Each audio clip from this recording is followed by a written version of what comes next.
Kepolisian Sacramento menerima telepon dari anonim untuk memeriksa sesuatu di gedung Kirem Investment. Saat mereka sampai di TKP, ternyata Jane sudah ada di sana dengan ada pria yang sudah tewas dan senjata pembunuhnya ada di tangan Jane. Hey guys, that's not what it looks like. Kemudian, Madeline harus menggunakan koneksinya untuk menyelamatkan Jane. Kasus ini dibuat menjadi penyelidikan bersama antara Kepolisian Sacramento dan CBI.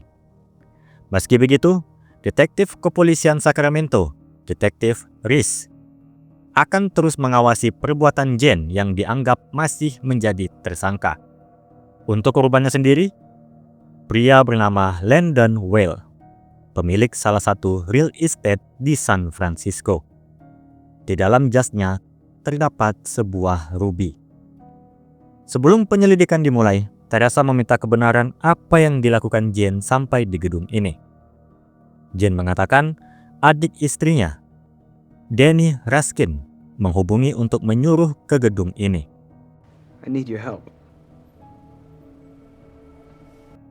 Dia sampai di sini sudah melihat korban sudah tidak bernyawa. Dan mungkin Danny jugalah yang memberitahu polisi.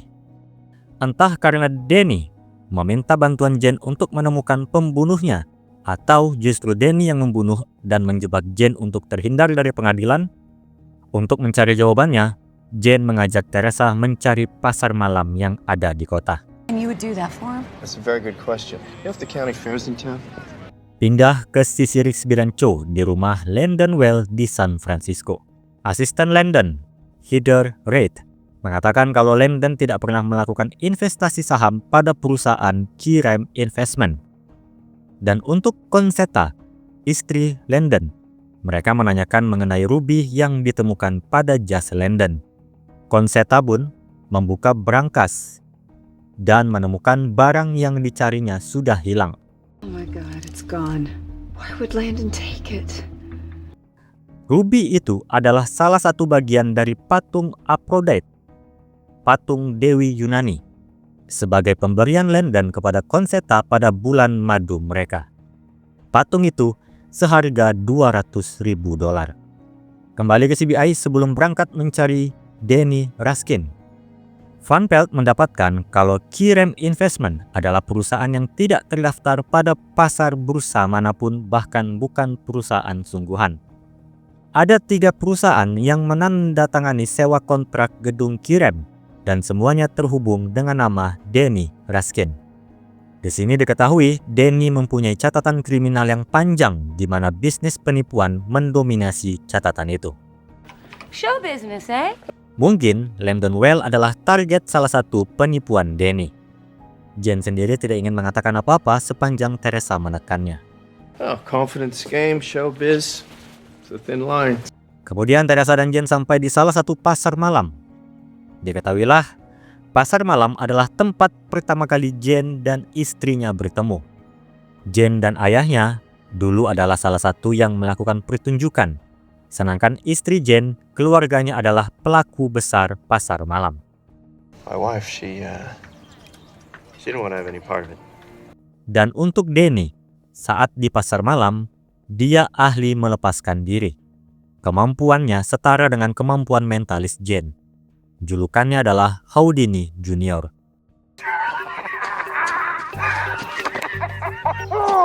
Di sini, Jane bertemu kembali dengan orang-orang di masa lalunya untuk mencari Danny. Jane sangat berhati-hati untuk memastikan apakah adik iparnya sebagai pelaku atau tidak. Talk to Biltmore, Nikki. Jadi, setelah mendapatkan informasi untuk menemui Biltmore Nikki, orang yang terakhir melihat Danny, Jane diam-diam membawa mobil meninggalkan Teresa yang terpaksa mencari kendaraan lain untuk kembali ke CBI. Oh, hey boss. Can I borrow the car? It's funny. Kemudian di sisi Cho, bertemu dengan Concetta dan adik Landon, Melanie. Melanie adalah orang yang mengenalkan Danny kepada Landon. Tapi dia tidak tahu soal usaha yang dijalankan Danny. Melanie menyarankan untuk bertemu dengan Marty Travers, orang yang pertama kali mengenalkan Danny kepada Melanie. Sampai ke kantor Murphy, Teresa melihat kantor ini sangat sepi. Bahkan mereka disambut oleh Murphy langsung. Dan benar, kantor ini hanya kantor-kantoran. Murphy mencoba kabur, tapi sayang dia berhadapan dengan Cho, orang yang punya win rate paling besar dalam hal kejar-kejaran. I'm having a very bad day. Dibawalah Murphy ke ruang interogasi. Murphy dan Danny melakukan penipuan investasi kepada Landon Well. Landon benar-benar percaya sampai memohon untuk berinvestasi dengan menginvestasikan patung Aphrodite bernilai $200.000 pada besok harinya. Jadi, mereka tidak punya alasan untuk membunuh Landon. No, why take it when he's going to give it to us in the morning? Tapi posisi saat ini, Murphy dan Danny masih belum bertemu sejak kematian Landon. Jadi Murphy menunjukkan satu orang yang menjadi uang sampingan Danny, wanita kaya bernama Trixie. Pindah ke sisi Van Pelt di restoran. Dia diminta Jane untuk menyamar sebagai wanita kaya yang lugu. Ini untuk menemukan Biltmore Nicky yang ahli dalam mencuri untuk mengetahui di mana Danny berada. Singkatnya, baik Teresa dan Jane secara terpisah sudah mengetahui di mana Danny berada. Well, may the best man win, Lisbon. Jane! Boss. Jane lebih dulu menemukan Danny. Sayangnya, Jane belum sempat mendapatkan jawaban dari Danny karena Teresa sudah sampai di depan pintu. Beberapa saat kemudian, Teresa sudah tidak tahan dan mendobrak pintu untuk masuk. Di dalam hanya ada Trixie. Jane dan Danny sudah kabur. Trixie diam-diam menghampiri Teresa untuk menyampaikan pesan Jane kalau Jane sudah kabur membawa Danny. Yeah. He said to tell you he's really, really sorry about all this. Pindahlah di sebuah gubuk tempat Jane dan Danny bersembunyi. Danny masih bersikeras tidak menjawab pertanyaan Jane. Meskipun Jane sudah menawarkan untuk membawa kabur Danny jika benar Danny sudah membunuh Landon. Jane melakukan ini karena mempunyai janji kepada istrinya untuk menjaga adik semata wayangnya. Why? Because your sister would want me to. Beberapa saat kemudian, sambil Danny meminum alkohol, dia sedikit mabuk, sehingga dia berkata sedikit jujur untuk mengutarakan kebenciannya kepada Jane atas penyebab kakaknya tewas. Jane tidak bisa menampik kebencian itu. And I hope that one day you will forgive me. Pembicaraan mereka berdua kini kian mengalir dan Danny menceritakan apa yang sebenarnya terjadi pada Landon Well. Malam kejadian, Landon menelpon Danny karena tidak sabar menunggu besok untuk melakukan investasi. Di sini Jane baru mendapatkan informasi mengenai patung Aphrodite. Tapi patung itu sebenarnya hanya sekedar ditunjukkan kepada Danny sebagai bentuk jaminan kalau Landon bisa melakukan investasi besar. Hanya saja ketika Danny tiba, Landon sudah tewas. When I got there, he was dead. That's it. Sementara itu di sisi Teresa, dia kembali ke pasar malam untuk meminta tolong mencari keberadaan Jane dan Danny. Tapi tetap saja dia tidak mendapatkan informasi apapun. Jadi Teresa menunggu di mobil berharap mendapat keberuntungan. Dan keluarlah kenalan Jane pergi menggunakan mobil diikuti oleh Teresa, mengantarkannya sampai di gubuk tempat Jane dan Danny bersembunyi. Jane, it's me! Hey, Lisbon. Jane meminta Teresa untuk menurunkan pistolnya karena Danny akan sukarela menyerahkan diri. Sampai di CBI, Danny langsung ditahan oleh detektif Reese untuk dibawa ke kepolisian Sacramento. Danny marah pada Jane karena ini tidak sesuai dengan kesepakatan. Harusnya dia berakhir di CBI dan diselamatkan, bukan dibawa ke kepolisian Sacramento. Danny dimasukkan ke mobil dan Reese menghampiri Jane kembali untuk memarahinya, menghalangi penyelidikan. Ketika keduanya sedang beradu mulut, Danny yang ahli membebaskan diri berhasil membuka borgol dan semua orang terlambat menangkap Danny. Setelah kejadian itu, Jane menuju rumah Landon.